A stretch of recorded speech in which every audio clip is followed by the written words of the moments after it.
Good evening. My name is Julian Cook. I'm one of the group that put together this Vision of a Future Cape Town exhibition.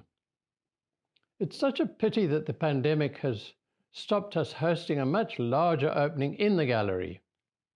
However, I hope that in this short presentation we manage to give you enough of a sense of it to tempt you to spend an hour visiting it and perhaps to buy one of the booklets that go with it. Guy Briggs is the immediate past president of the Urban Design Institute of South Africa and is going to open the exhibition. But before handing over to him, I want to introduce it briefly to you. The idea of it rose out of frustration. Whenever a group of urban designers got together, we would have the same depressing discussion. Why, with all the good sense and know-how in the profession, with the capable people employed in the city, with much excellent policy written into the government and city documents, why is the city, 25 years into democracy, so little transformed from the disastrous apartheid one? And why is that good policy so often threatened? How come does the mayor want to use prime agricultural land for private development? Why does so much energy go into designing a new dormitory city up the West Coast when Cape Town needs badly to be more compact? Why should the Bo-Kaap be threatened by a development which is massively out of scale and character? Why does the city constantly protest about land invasions when the root of them is natural population growth and migration from rural areas? It knows about the growth.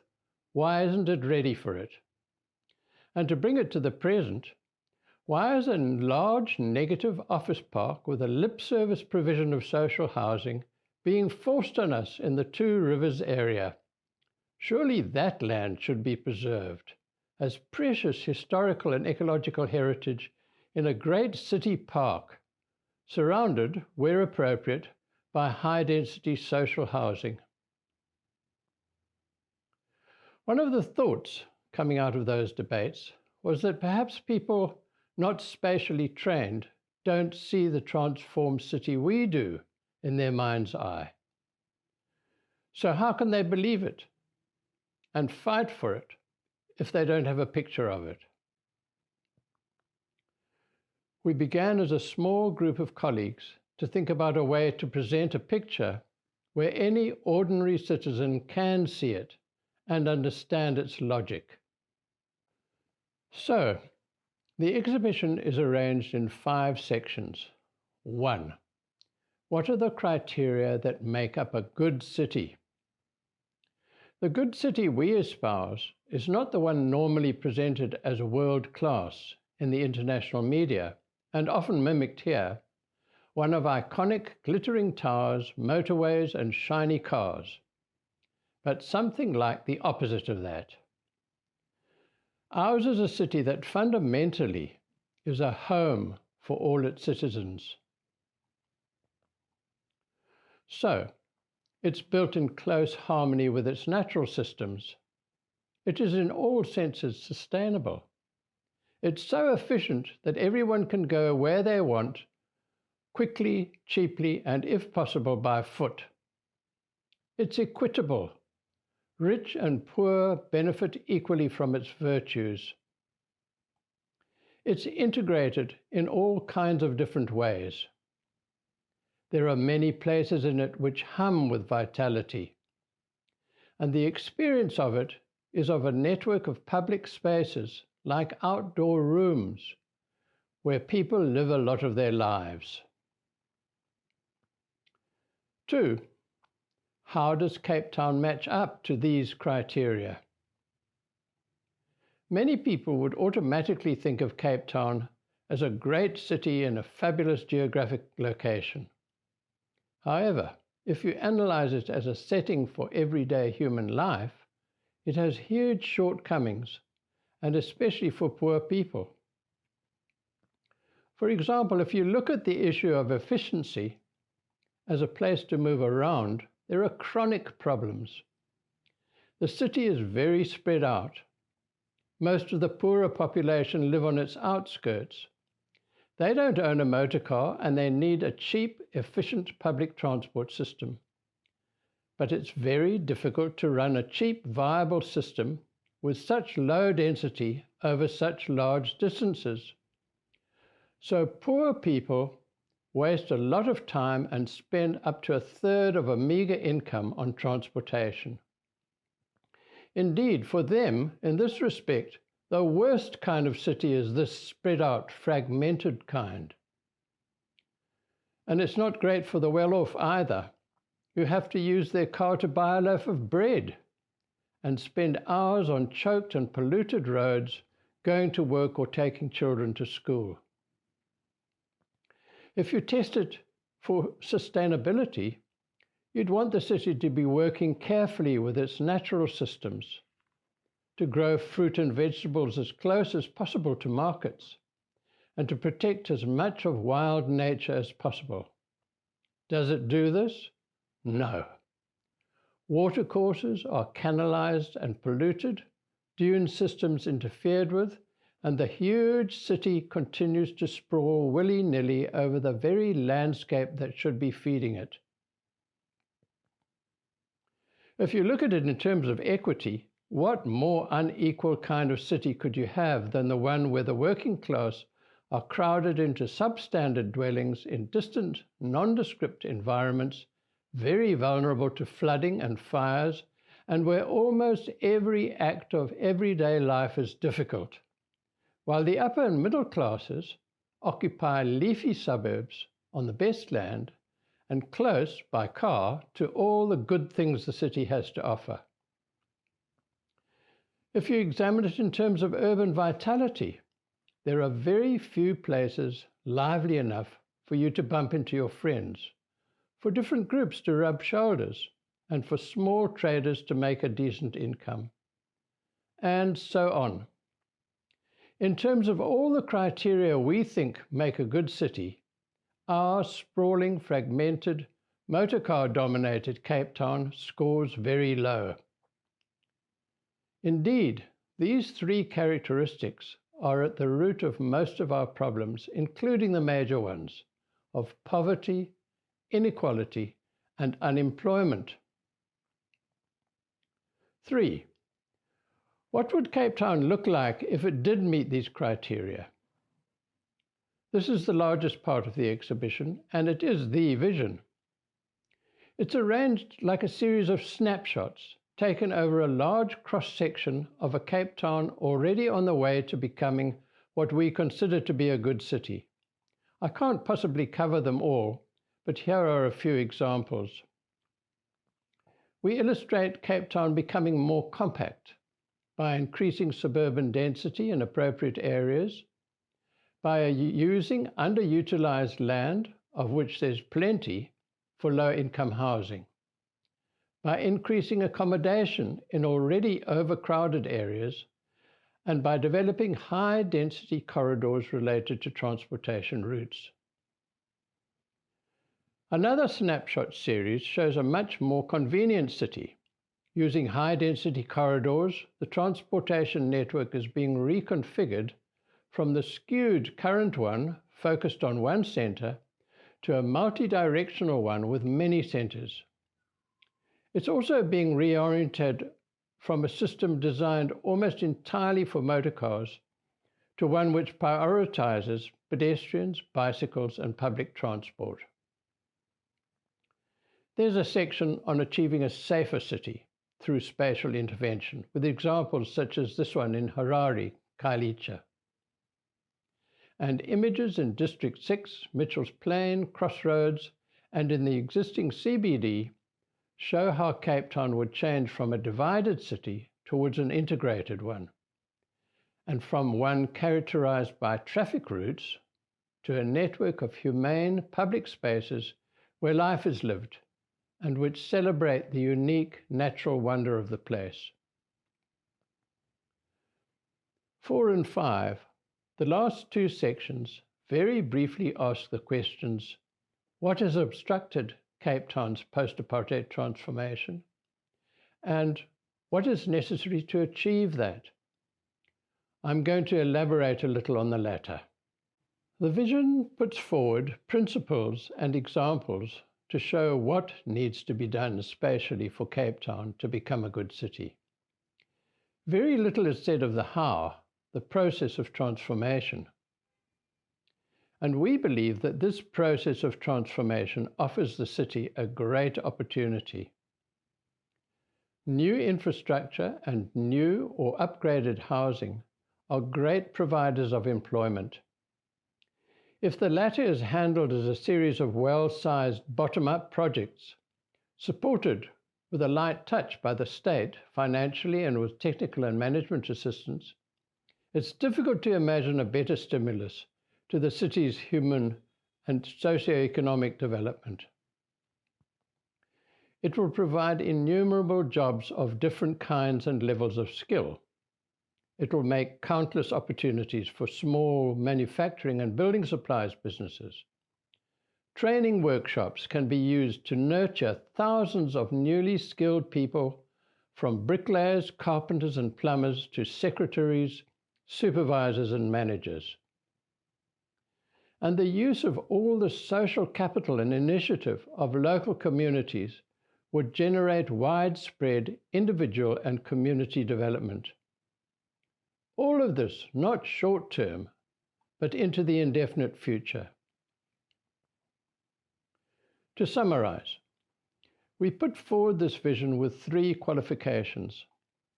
We are very aware of being a particular group of people with particular background and training, and that cities grow through complex processes of participation and debate among many agencies. The vision we present here is a spatial one, knowing that spatial changes alone do not significantly improve the quality of life. They have to be paralleled by political, social, and economic reforms. Thirdly, we recognize that there's no ideal city. They're always in the process of becoming.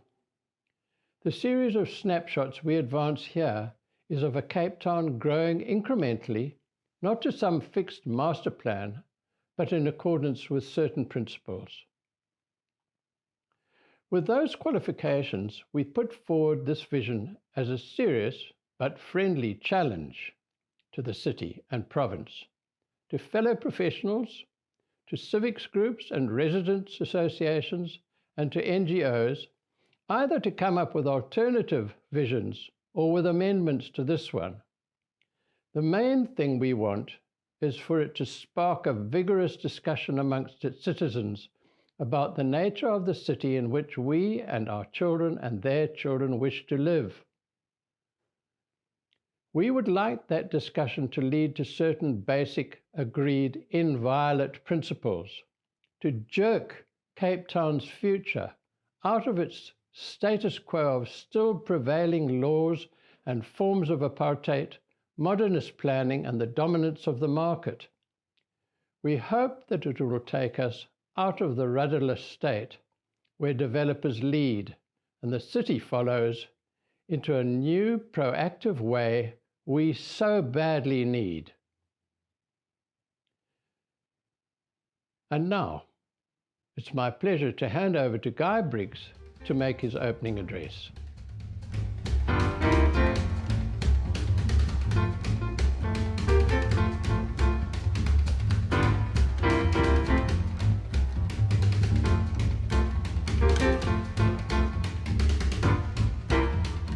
Thank you, Julian.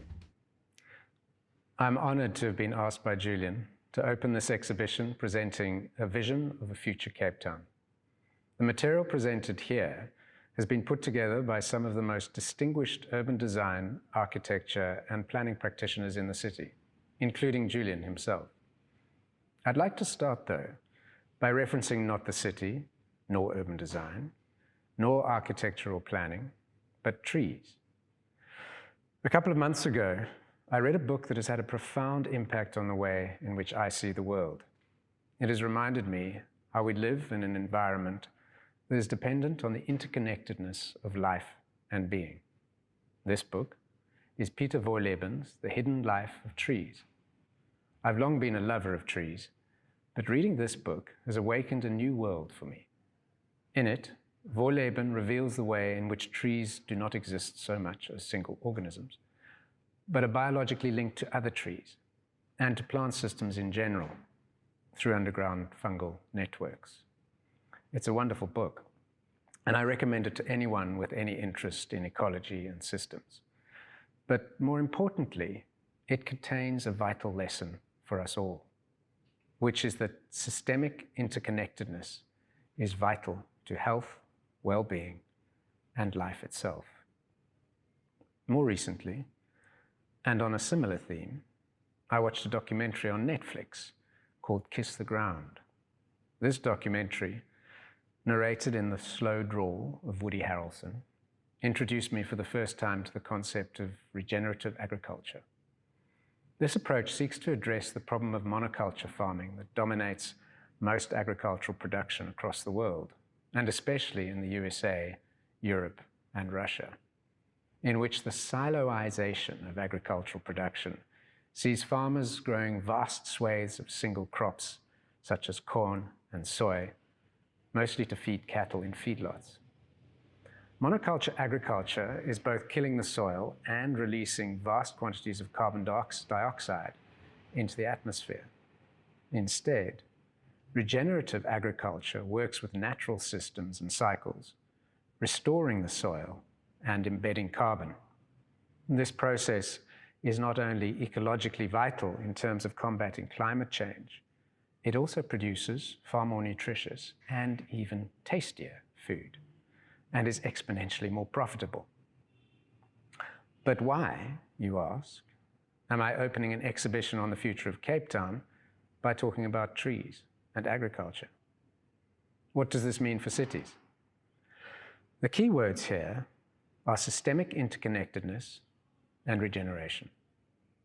I've been working in the field of urban regeneration for over 20 years, first in the UK, where I lived accidentally for 12 years, after going over to London to study urban design, and then here in South Africa. In the UK, urban regeneration was my bread and butter. And it has been here in South Africa that I've found it far more of an uphill struggle, a battle to engage in it at all. And yet the need for urban regeneration, or urban renewal as it is called in the United States, is so vital in this country. Our cities are broken. They're broken because, like monocultural agriculture, they do not work with the natural systems, but against them. And when I refer to natural systems in the context of the city, I mean natural urban systems. These are not necessarily ecological systems, but a plethora of human social systems that come together to construct an environment for the broader benefit of the community that occupies it. To understand these, one needs to understand why cities originated in the first place. Not, as many would believe, to facilitate mutual defense, though that may well have been a component, but to facilitate cultural development and economic exchange, or community growth and development. Cities are all about coming together, that is, integration. Integration of people, of functions, of processes. And in performing this role, the city becomes the nexus of human development. But our South African cities do not do this. In fact, the spatial structure of our cities entirely works against the fundamental reason for cities to exist at all. Through a combination of apartheid social engineering and modernist city planning, we have created cities that are not integrated, but are compartmentalized, where people and functions are kept as separate as possible. Our cities are as dysfunctional as is monocultural agriculture. They're both crippling human development and creating an unsustainable burden on the environment. What I find so absolutely tragic is that a quarter of a century after South Africa's first democratic election, the spatial and social makeup of our cities remains almost as divided along race lines as it was under apartheid. This is no accident. It reflects a failure to understand that apartheid planners used 20th century city planning to entrench the ideology of racial segregation. And by continuing to develop our cities on the model of 20th century city planning, incidentally a model that is being abandoned across the globe elsewhere, we continue to entrench these divides, therefore denying the majority of citizens equitable access to opportunity and personal development. When it comes to urban development, we are, quite literally, barking up the wrong tree. Our cities suffer from a lack of vision, instead having meaningless straplines such as, "This city works for you," in Cape Town, which of course begs the retort, "This city works for who?" Or, "A world-class African city," in Johannesburg, which, with its multiple service delivery failures, simply encourages cynical and unfortunate commentary as to what is meant by world-class in Africa.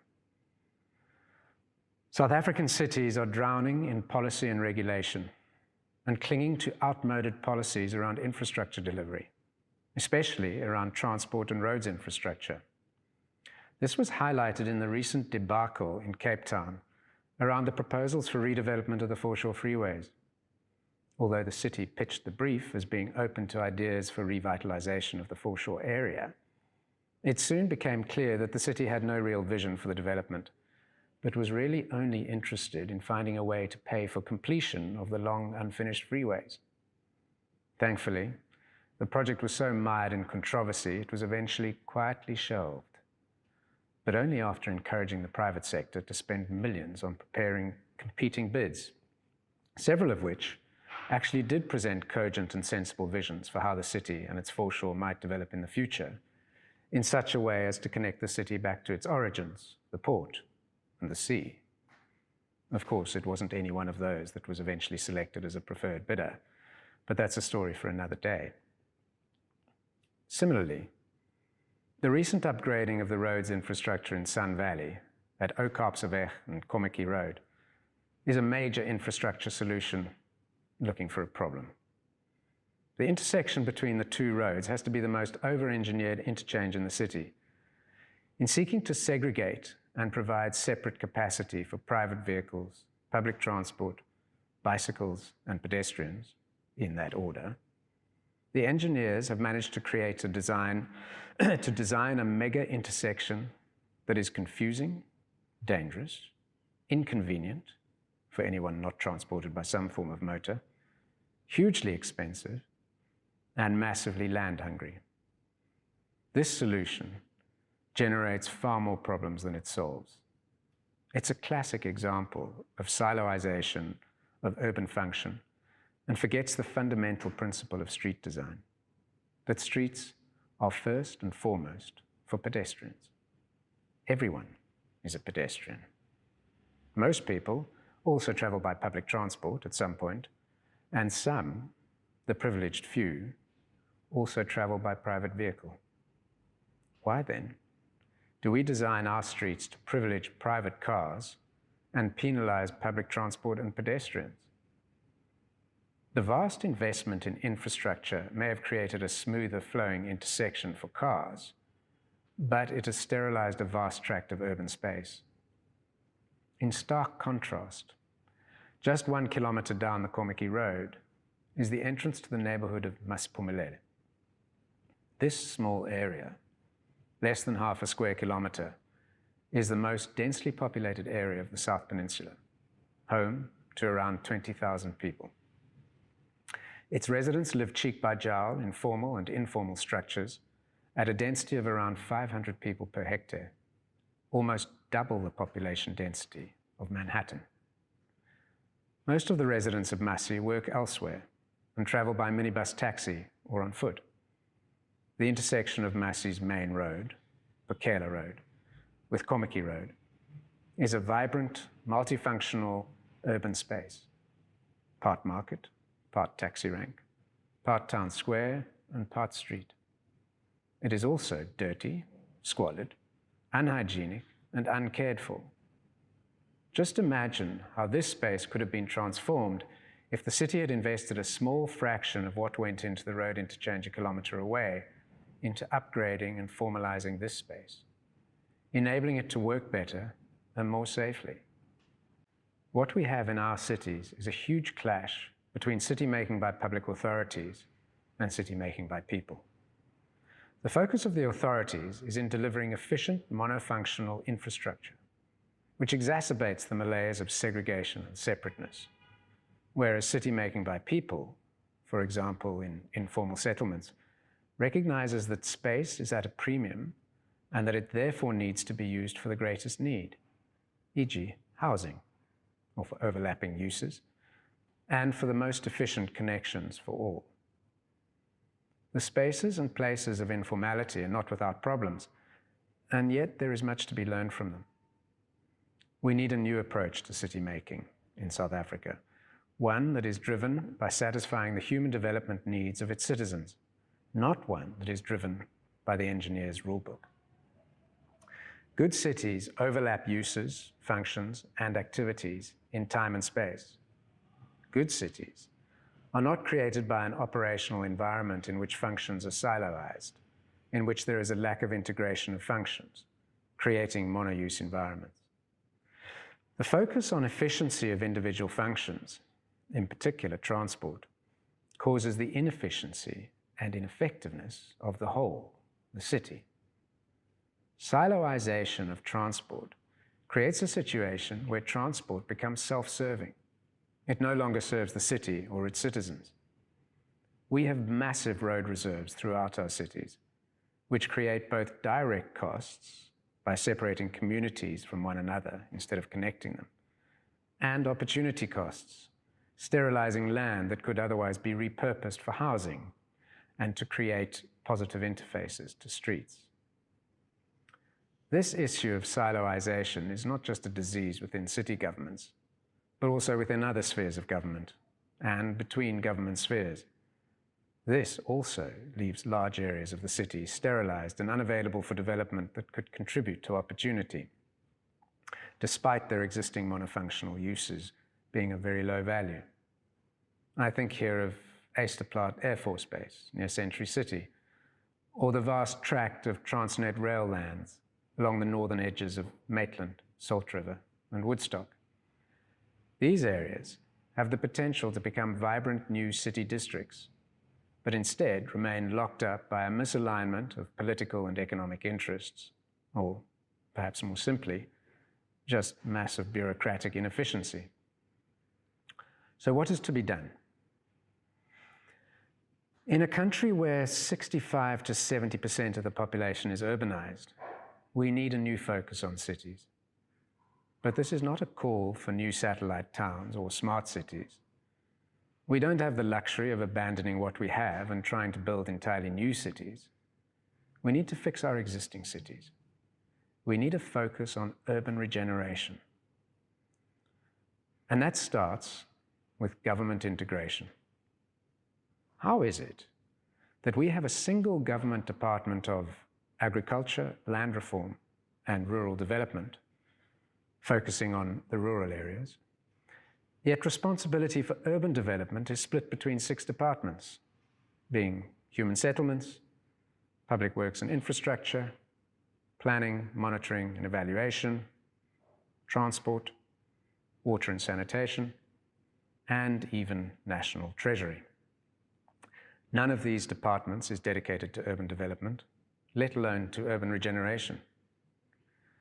Given we already have some 40 government departments, one of the most bloated bureaucracies in the world, calling for a new department is unlikely to be popular, except amongst certain self-serving politicians.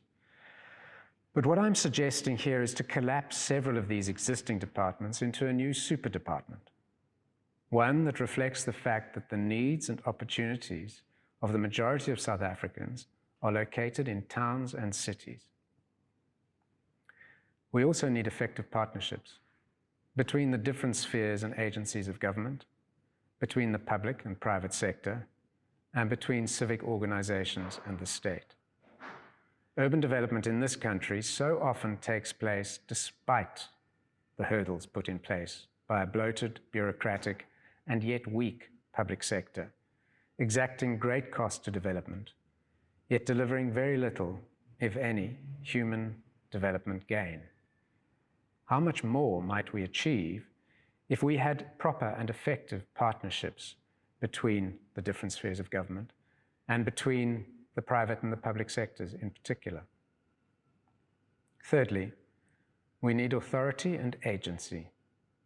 We suffer in this country from over-centralization of power, in national government in particular, and within national government in the presidency, leaving provincial premiers and city authorities with limited room for maneuverability.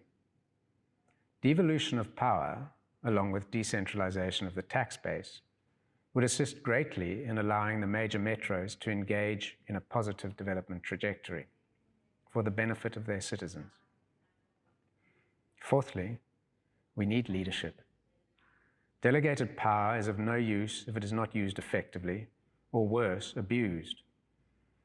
With few exceptions, our mayors in recent times have been lackluster at best, or worse, made headlines for all the wrong reasons. Good leadership will start by setting out for each city a vision, not a meaningless strapline, nor a spatial development framework running to hundreds of pages. A strong city vision will paint a picture of what the city will look like, how it will work for its citizens, and how it will enable opportunities for all. It will be clear and easily understood. It will be measurable, and it will set out clear targets and actions. And finally, to achieve holistic, sustainable, and long-term urban regeneration, we need an active and engaged citizenry.